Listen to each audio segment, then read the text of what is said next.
तो दोस्तों अस्सलाम वालेकुम।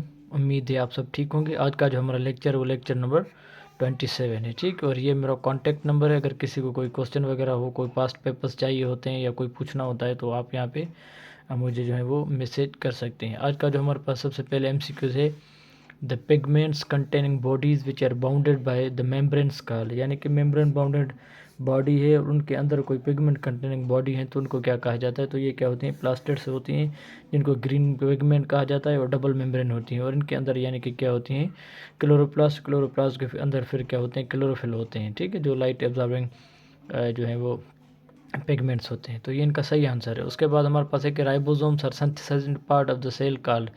तो जिस तरह से राइबोसोम्स को प्रोटीन फैक्ट्री कहा जाता है तो इसी तरह से न्यूक्लियोलस को भी राइबोसोम फैक्ट्री कहा जाता है। तो यहाँ यानी कि न्यूक्लियोलस के अंदर जो है वो क्या करते हैं, ये बनते हैं। उसके बाद हमारे पास है कि भाई distribution of intrinsic proteins in the plasma membrane is. सबसे पहले प्लाज्मा मेम्ब्रेन के अंदर दो किस्म के प्रोटीन होते हैं, इंट्रांसिक प्रोटीन होते हैं, दूसरा एक्सट्रांसिक प्रोटीन होते हैं। और ये प्रोटीन क्या होते हैं, इनकॉर्पोरेटेड होते हैं उनकी मेम्ब्रेन्स के अंदर, यानी कि जो पेनिट्रेटेड होते हैं। तो इनकी जो शक्ल होती है वो असिमेट्रिकल होती है, यानी कि मतलब कोई पर्टिकुलर जो है वो यानी कि एक मैनर में जो है डिस्ट्रीब्यूशन जब ना हो तो उसको हम क्या कहते हैं, असिमेट्रिकल। उसके बाद हमारे पास है nucleolus and endoplasm reticulum start disappearing at. ये दोनों कब डिसअपियर होना शुरू हो जाते हैं, तो ये हम बात कर रहे हैं सेल डिवीजन की। तो सेल डिवीजन में जब अर्ली प्रोफेस होती है तो उसी में ये दोनों क्या हो जाते हैं, ये ख़त्म हो जाते हैं, जिसमें न्यूक्लियर मेम्ब्रेन जो होती है वो भी डिसअपियर होना शुरू हो जाती है। तो वो जो क्रोमेटिन नेटवर्क होता है वो भी आहिस्ता आहिस्ता जो है वो एक थ्रेड लाइक स्ट्रक्चर में आना क्या हो जाता है, शुरू हो जाता है, जो मेटाफेस में चला जाता है। तो यहाँ पे मतलब इनका जो सही आंसर है वो अर्ली प्रोफेस। उसके बाद हमारे पास है which cell organelle is involved in apoptosis. Apoptosis एक प्री प्रोग्राम्ड जो है वो सेल डेथ है, जिसमें जो मोस्ट ऑफ द जो कंट्रीब्यूशन होती है वो माइटोकॉन्ड्रिया की होती है, क्योंकि इंट्रासेलुलर जो कोई मैसेजेस वगैरह हो या साइटोक्रोम सी की जो फॉर्मेशन है, या अपोप्टोसिस जो मतलब वो जो फैमिली है यानी कि एंजाइम्स की जो इनको किल करने में मदद करती है, वो भी यानी कि यानी कि किसके मैसेज से रिलीज होती हैं, वो माइटोकॉन्ड्रिया, ठीक है। उसके बाद हमारे पास in meiosis meiosis takes place during meiosis. हम यानी कि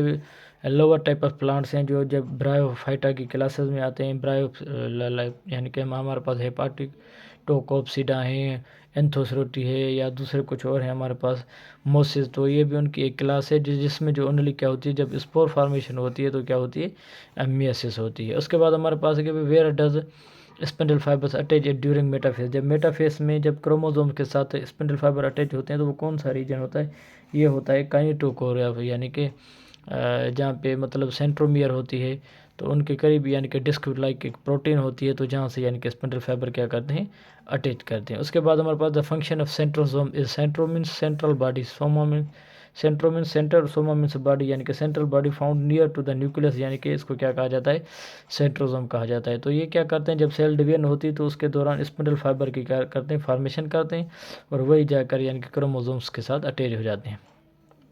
The smallest unit of genetic material which produces phenotypic effects in mutation, यानी कि एक जेनेटिक मटेरियल का स्मॉलेस्ट यूनिट हो और वो यानी कि produce phenotypic effects on mutation में जो है वो हेल्प करता है। तो कहने का मकसद यहाँ पे क्या है कि म्यूटान, अगर आप एक साइंटिस्ट है हमारे पास जिसका नाम है बेंजर या बेंजियर उसको कहा जाता है, बेंजर जो है उन्होंने मेथड दिया था एक क्लासिफिकेशन का, किसका, यानी कि उन्होंने जो है वो जीन को जो इसको म्यूटान, सिस्ट्रान और रिकान में क्या किया था, नाम दिया था। रिकान वो होती है जहाँ रिकॉम्बिनेशन हो, म्यूटान वो हो जाते हैं जिसको म्यूटान जिस यहाँ पे म्यूटेशन होती है, और सिस्ट्रान वो होता है जो इक्वल टू द क्या होता है, जीन होता है। तो यहाँ पे म्यूटान जो है वो इसका सही आंसर है, ठीक है।